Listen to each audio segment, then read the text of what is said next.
اگر میں اپنے آپ کو چیک کرنا چاہتا ہوں نا میں خدا سے کتنا نزدیک ہوں اور خدا سے کتنا دور ہوں، اعوذ باللہ تعالیٰ، ایک کام کروں، کچھ چیزیں ہمارے چہروں پہ آتی ہیں، کچھ چیزیں ہمارے دلوں میں گزر رہی ہوتی ہیں۔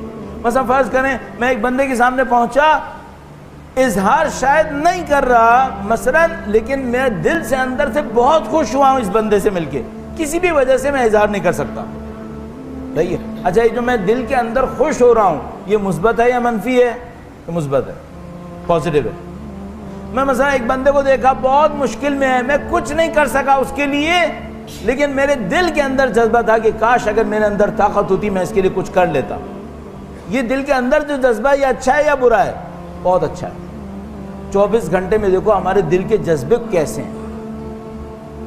اب منفی کے اندر بھی عرض کرتا چلوں، میں ایک بندے کے سامنے پہنچا، شکل دیکھتے ہی مجھے نعوذ باللہ تعالیٰ برا لگ رہا ہے، اظہار تو نہیں کر رہا ہوں لیکن برا لگ رہا ہے۔ یہ جو دل کے اندر جذبہ ہے، نخوت مثلا، نفرت، نعوذ باللہ تعالیٰ، یہ اچھا جذبہ ہے؟ نہیں۔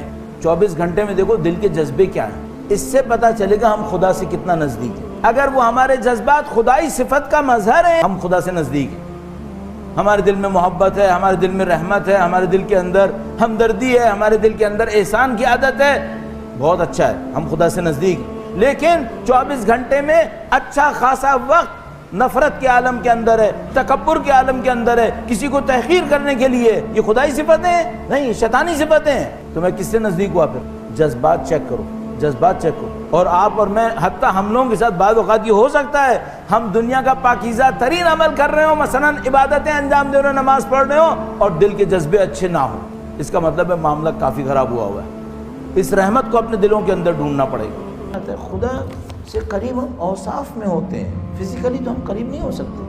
بھئی یہاں بیٹھے ہیں، آپ نے کہا نماز پڑھی، آپ یہاں بیٹھے ہیں، آپ کی لوکیشن تو چینج نہیں ہوئی ہے، نہ آپ اوپر گئے، نہ آپ نیچے گئے، نہ دائیں بائیں گئے، نہ کچھ بھی نہیں ہوا، تو فزیکلی تو ہم قریب نہیں ہوں گے۔ ہم لوگ کس چیز میں قریب ہوتے ہیں؟ ہم لوگ اوصاف میں قریب ہوتے ہیں۔ خدا صفت صدق رکھتا ہے، سچائی رکھتا ہے، آپ سچے ہو جاؤ خدا سے قریب ہو جاؤ۔ خدا کریم ہے، آپ کرامت دکھاؤ۔ کرامت دکھانے کا مطلب معجزات دکھانا نہیں ہے۔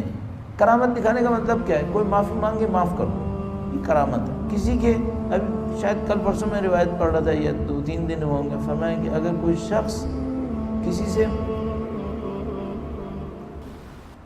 شخص کسی کو دے دے جبکہ اس کے پاس تھا تو یہ شخص سخی ہے، اور کوئی شخص کسی کو دے دے جبکہ خود بھی محتاج تھا تو یہ کریم ہے، یہ کریم ہے۔ کرامت خدا کی صفت ہے، سخاوت بھی خدا کی صفت ہے۔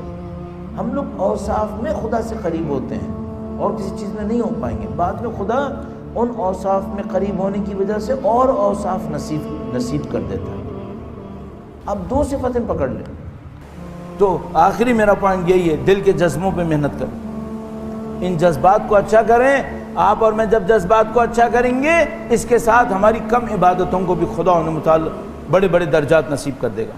لیکن خدا نہ کرے نعوذ باللہ اگر ایسا نہیں ہوا تو ہمارا کام مشکل کے اندر رہے گا، اور آخری جو ہمارا نتیجہ نکلنا تھا وہ یہ کہ ہمارا وجود ہمارے مولا کے کام آئے۔ اس شخص کا وجود مولا کے کام آئے گا جس کے دل کے جذبے الہی جذبے ہوں گے، جس کی زندگی الہی جذبات کے اوپر گزر رہی ہوگی۔